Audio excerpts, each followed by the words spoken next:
Bienvenue à tous dans Le Temps Mort, l'émission qui décortique l'actu NBA. Aujourd'hui, on va vous parler d'un choc monumental, de l'élimination surprise des Clippers en demi-finale de Conférence Ouest. Un choc retentissant, alors que New Balance nous avait présenté Kawhi comme le Messi arrivant à Los Angeles et qu'il allait posséder sa ville. Effectivement, aujourd'hui, il possède Choke City. Allô docteur, mais quel est le problème des Clippers ? On va essayer d'y répondre tous ensemble. Vous êtes prêts ? Let's go! Le verdict est tombé dans la nuit du 15 au 16 septembre dans un blowout assez inattendu. Les Clippers, pourtant donnés ultra favoris pour le titre, ont laissé filer une avance de 3-1 dans la série pour finalement s'incliner lourdement lors de la 7e et ultime rencontre. Une débâcle pour LA, mais un exploit pour les Nuggets qui deviennent la 12e équipe à remonter un tel déficit. La première à le faire par 2 fois lors de la même édition de playoff. Tout simplement historique. S'il ne faut surtout pas dénigrer le courage et l'abnégation des hommes de Mike Malone, car une telle performance mérite d'être appréciée à sa juste valeur, il n'en demeure pas moins que les Angelinos avaient leur destin en main. Avec plus de 99% de chances de passer au tour suivant et en affichant le 2e meilleur bilan de leur conférence, jamais ils n'auraient dû perdre cette série. Au-delà de la contre-performance, ce qui interroge le plus, c'est l'attitude arrogante et inutilement provocatrice de certains joueurs comme Paul George, Marcus Morris ou Montrezl Harrell. Une masterclass sur comment ne pas joindre la parole aux actes. Équipe chouchoute des fans la saison dernière, la franchise est devenue l'ennemi public numéro 1, véritable pestiféré en l'espace de quelques semaines. Avant de donner notre diagnostic, intéressons-nous d'abord dans le détail à cette fameuse demi-finale de Conférence Ouest.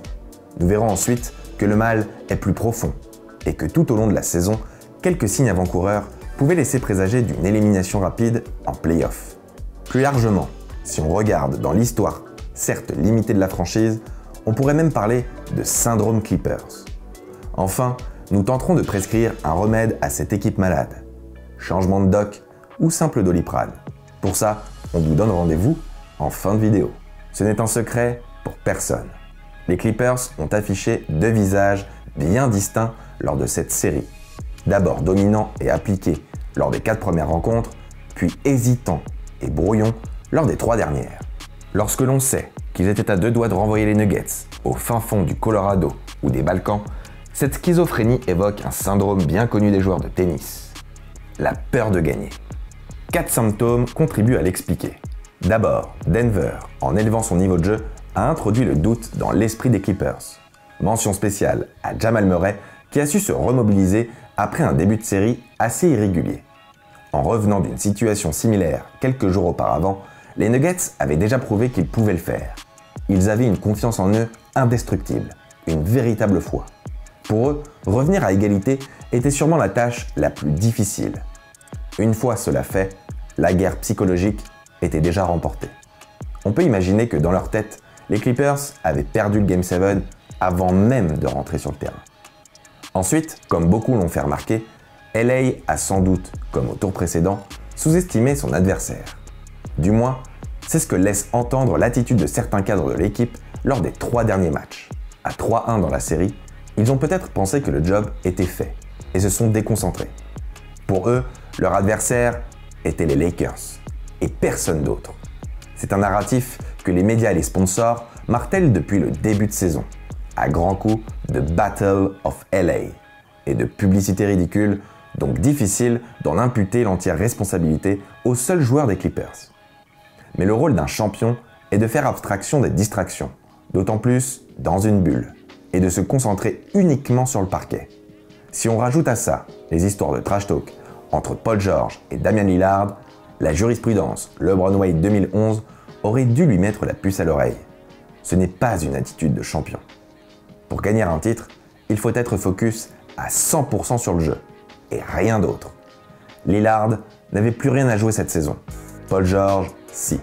On constate également, et c'est sûrement le symptôme le plus préoccupant, que l'équipe a pêché physiquement en 2e partie de série. Les inquiétudes de Doc Rivers sur la forme physique de ses joueurs en début de bubble étaient donc bien fondées. Les Clippers n'étaient clairement pas assez bien préparés pour disputer les playoffs. surtout dans une conférence aussi relevée que l'Ouest. Cela s'est fait ressentir lors des 3 derniers matchs, où l'intensité côté LA était bien moins élevée. Tout ça est d'autant plus problématique que leurs adversaires venaient de disputer 9 rencontres en à peine 17 jours.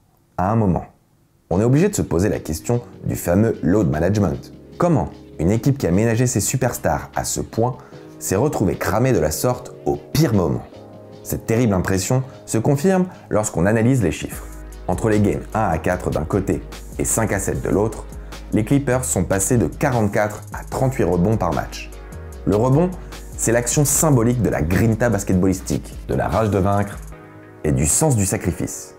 Quand on perd cette bataille-là, ce n'est généralement pas un bon signe.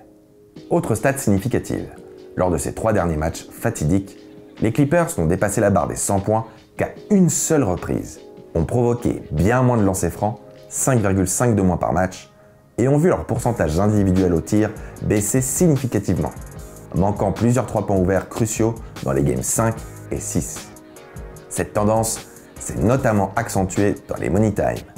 Ils sont passés de 26 à 19 points en moyenne dans le 4e quart. Même le cyborg Kawhi Leonard a manqué de jus dans le Game 7, affichant un plus-minus catastrophique de moins 21.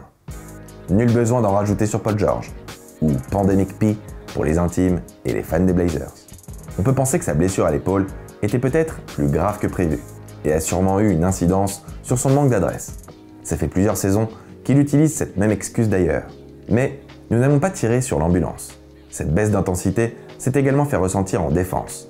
Les Clippers passant de 105 à 117 points encaissés toutes les 100 possessions. Murray et Jokic n'en demandaient pas tant.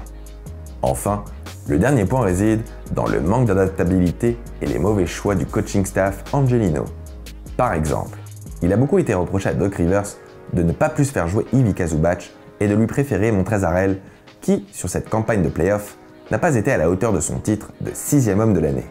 En début de série, Zubac tournait à environ 25 minutes par match et parvenait à peu près à ennuyer Nikola Jokic en défense. Au fur et à mesure, son temps de jeu a été réduit à moins de 20 minutes au profit d'Harrell, qui lui a complètement pris l'eau et n'a même pas réussi à compenser en attaque. Attention, on ne dit pas que Doc Rivers n'a pas tenté quelques ajustements, comme bencher Reggie Jackson ou doubler sur Jokic. C'est juste qu'il les a souvent fait avec 1 ou 2 matchs de retard. Si on résume, peur de gagner, plus arrogance, plus mauvaise préparation physique, plus coaching trop timide. Je crois que le diagnostic est sans appel. Nous avons affaire à une choquite aiguë. Sûrement avons-nous été aveugles tout au long de la saison régulière. Et pourtant, certains signes avant-coureurs étaient là depuis le début. Avant la série, l'équipe n'a disputé que 19 matchs avec son roster complet. Ce qui, vous en conviendrez, n'est pas optimal pour intégrer 2 grandes stars ball dominants comme Kawhi Leonard et Paul George. Les Clippers avaient trouvé leur identité d'équipe ultra collective la saison précédente. Ils ont dû réinventer leur style de jeu du jour au lendemain, et ce, sans même avoir l'occasion de jouer régulièrement ensemble. On ne peut pas dire que ce soit la meilleure des situations pour créer une alchimie collective. Autre symptôme que l'on a pu observer assez tôt, qui a fait que nous étions beaucoup à être déçus de la saison régulière des Clips. Le manque de régularité. Tout au long de l'année, les Clippers étaient les spécialistes pour gagner un match avec la manière contre de gros contenders, puis de perdre quelques jours plus tard contre une équipe quelconque. Trouble de la concentration ou simple inconsistance. Sûrement un peu des deux. Dans son histoire récente, lorsqu'il s'agit de choke, le patient Clippers n'en est pas à son coup d'essai. On peut même parler de récidive. Sans vous faire un historique complet de ses antécédents, on peut citer, dans un passé relativement proche, les campagnes de playoffs 2013, 2014 et 2015. À chaque fois, LA était en position très favorable pour se qualifier en finale de conf, pour finalement choquer systématiquement. Bon d'accord, l'effectif n'a plus rien à voir avec le Lob City de CP3, Blake Griffin et DeAndre Jordan. Cependant, on peut tout de même identifier un point commun. Vous l'avez? Eh oui, ce bon vieux Dr Rivers. Contrairement à ce que l'on entend un peu partout, il serait malhonnête de dire qu'il s'agit d'un charlatan. Loin de là même. Mais on ne peut pas s'empêcher de penser que ce n'est pas la première fois qu'il laisse une équipe revenir alors qu'il menait 3-1 dans la série. Pire, En 2015, ces joueurs menaient de 19 points à 15 minutes de la fin du Game 6 pour finalement laisser James Harden et sa bande s'imposer. Alors le doc, poison ou médicament? La question mérite débat. Bon, maintenant que nous avons ausculté les passions sous toutes les coutures, il est temps de donner notre verdict. Fan des Clippers? Point d'inquiétude, votre franchise n'est pas à l'article de la mort. Le cas Miami 2011 nous montre qu'une équipe composée de gros free agents peut très bien s'en sortir après un immense choke en playoff. Il suffit juste d'un léger temps d'adaptation. Pas besoin d'appuyer sur le bouton rouge dès la première déconvenue. On vous voit, les pros de la trade machine qui essayent d'envoyer Paul George un peu partout depuis plus d'une semaine. Surtout, ne vous laissez pas envahir par vos émotions. Vous avez la chance d'avoir un front office plus que compétent, faites-lui confiance. Papy Jerry West a déjà eu à traiter des cas bien plus problématiques. Cela étant dit, ce n'est pas pour autant qu'il faut se laisser aller et croire que tout va bien. Car tout ne va pas bien. Il y a bien quelques tumeurs bénignes à surveiller. D'abord, Marcus Morris, qu'il serait de bon goût de ne pas re-signer. Avoir ce genre de pétard ambulant dans son vestiaire n'est jamais conseillé. Ensuite, quid de Doc Rivers? On ne peut pas dire que le médecin traitant de la franchise depuis 2013 n'a pas eu sa chance. Mais comme pour Mike Budenholzer chez les Bucks, qui pour le remplacer? Faute d'alternative crédible, autant lui laisser une deuxième et ultime chance avec ce nouveau groupe, non? Passons à la question la plus importante de la free agency à venir. Faut-il, oui ou non, re-signer Montrezl? On aurait tendance à dire que non. Bien sûr, il sort d'une saison remarquable, mais la masse salariale qu'occuperait son salaire revu à la hausse pourrait probablement être mieux utilisée. Cette année, Pat Beverley a clairement montré ses limites, et Reggie Jackson, dont plus personne n'attendait encore grand-chose, a quand même déçu. Pour se renforcer, les Clippers ont besoin d'un bon meneur de type gestionnaire. Kawhi n'a jamais été aussi fort qu'en jouant avec Tipeee ou Kyle Lowry. Ces derniers temps, on entend beaucoup parler de Derrick Rose, et c'est vrai, il pourrait être une option intéressante et à moindre coût. On peut aussi penser à Eric Bledsoe. Même si on vous a récemment expliqué qu'il était le maillon faible côté Bucks, cela pourrait être complètement différent aux Clippers. Ricky Rubio pourrait lui aussi être une excellente solution, si évidemment les Suns acceptent de s'en séparer. En tout cas, un sign and trade pourrait offrir pas mal d'options au front office des Clippers. Et dans le cas où ils voudraient garder Montrezl, ses mauvaises performances en playoff pourraient éventuellement leur permettre de le signer à un prix un peu plus bas. Si c'est cette option qui est retenue, pourquoi pas trade Lou Williams à la place? Il paraît même que les Sixers seraient intéressés. Donc, vous l'aurez compris, pas besoin de grands chamboulements, de légers ajustements seront suffisants. Après un été 2019 très animé, les Clippers ont besoin de stabilité, du moins pour un temps. N'oubliez pas que Kawhi et Paul George peuvent potentiellement être agents libres à l'été 2021. Aucune grande équipe n'a réussi à gagner dès sa première année. Le cas des Raptors de l'année dernière est plus une exception qu'autre chose.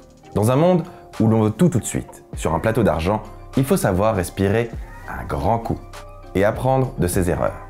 Notre ordonnance? De l'aspirine pour le mal de crâne. Le choke, ça fait mal. Allez, un grand verre d'eau pour faire passer tout ça, et à l'année prochaine. Merci à tous d'avoir suivi ce nouvel épisode du Temps Mort. On espère que, comme nous, vous avez apprécié de voir ce match 7 entre les Nuggets et les Clippers, et que vous allez nous dire en commentaire qu'est-ce qu'il faut changer justement chez ces Clippers pour espérer remporter le titre. N'oubliez pas de liker, et à très vite pour un nouvel épisode du Temps Mort. En attendant, crossez bien.